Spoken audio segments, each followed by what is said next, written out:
আসসালামু আলাইকুম, কেমন আছেন আপনারা সবাই? আশা করি যে যেখানে আছেন ভালো আছেন, সুস্থ আছেন। আপনাদের সবাইকে স্বাগতম জানাই আমার ইউটিউব চ্যানেলের নতুন আরেকটি ভিডিও দেখার জন্য। আশা করি আমার এই ভিডিওটা আপনাদের ভালো লাগবে। তো এখানে আমি দুপুরে কিছু থালা বাসন জমেছিল, তো ওগুলো ধুয়ে নিতেছি। ধুয়ে পরিষ্কার করে রেখে তারপর আমি রাত্রের জন্য রান্না বসাবো।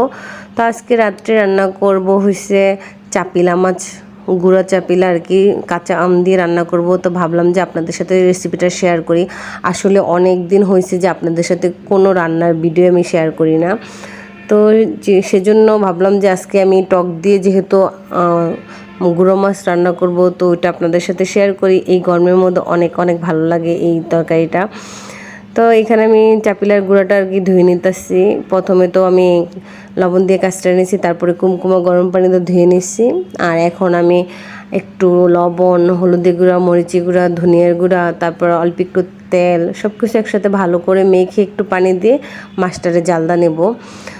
তো আশা করি আমার এই ভিডিওটা আপনাদের ভালো লাগবে। যদি ভালো লেগে থাকে তাহলে একটা লাইক দিয়ে দিন, আর আমার চ্যানেলকে সাবস্ক্রাইব করে দিন, পাশে থাকা বেল আইকনটি ক্লিক করে দিন। যখন আমি নতুন ভিডিও আপলোড দেব সাথে সাথে আপনাদের কাছে নোটিফিকেশন চলে যাবে, আর আমার ভিডিওটা আপনাদের দেখতে পারবেন।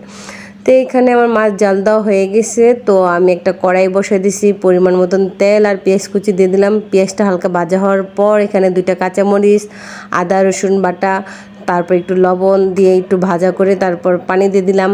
আর এখন হলুদের গুঁড়া, মরিচি গুঁড়া, ধনিয়া গুঁড়া দিয়ে ভালোভাবে সব কিছু মিশিয়ে কষতে বসাই দিলাম। তো কষানোর পর আর কি দেখতে পারতেছেন যে এখান থেকে যে মশলার থেকে তেলগুলো উপরে ভাইসে ভাইসে উঠতেছে। তো এই যে আমার মশলাটা কিন্তু কষানো হয়ে গেছে। তো এখানে আমি আগের থেকে আম কেটে রেখে দিছি, ওই আম কুচিটা এখন দিয়ে দেব। আর আম দিয়ে যে কোনো গুঁড়া মাছ রান্না করলে অনেক অনেক মজা লাগে। আর এই গরমের মধ্যে তো টক দিয়ে যে কোনো মাছই রান্না করলে অনেক ভালো লাগে। বিশেষ করে গুঁড়া মাছটা টক দিয়ে রান্না করলে অনেক মজা লাগে। আর কাঁচা আমের সিজনে তো কাঁচা আম দিয়ে মানে আমার কাছে মাছটা রান্না করলে বেশি ভালো লাগে টমেটোর থেকে। আবার টমেটো যখন সিজন থাকে তখন ফ্রেশ ফ্রেশ টমেটো দিয়েও মাছ রান্না করলে অনেক ভালো লাগে।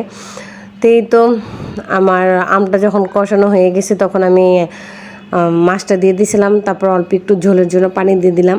আর এই যে আমার তরকারিটা হয়ে গেছে, উপর দিয়ে কয়েকটা কাঁচামরিচ আর ধন্যপাতা কুচি দিয়ে যে নামাই ফেলছি। আর তরকারিটা কিন্তু অনেক অনেক মজা হয়েছে, আপনারা ট্রাই করে দেখতে পারেন। খুবই সহজ আর অল্প সময়তে আর কি এই তরকারিটা রান্না হয়ে যায়। বেশি একটু সময় লাগে না, 10 থেকে 15 মিনিট মনে হয় সময় লাগে, এর বেশি লাগে না এই তরকারিটা রান্না করতে, কিন্তু খেতে খুব খুব মজা। তো আমার ভিডিওটা এই পর্যন্ত, কি ভালো থাকবেন, সুস্থ থাকবেন। আর আমার ভিডিওটা যদি ভালো লেগে থাকে প্লিজ একটা লাইক দিয়ে দিবেন, আর আমার চ্যানেলকে সাবস্ক্রাইব করে দিবেন। আল্লাহ হাফেজ।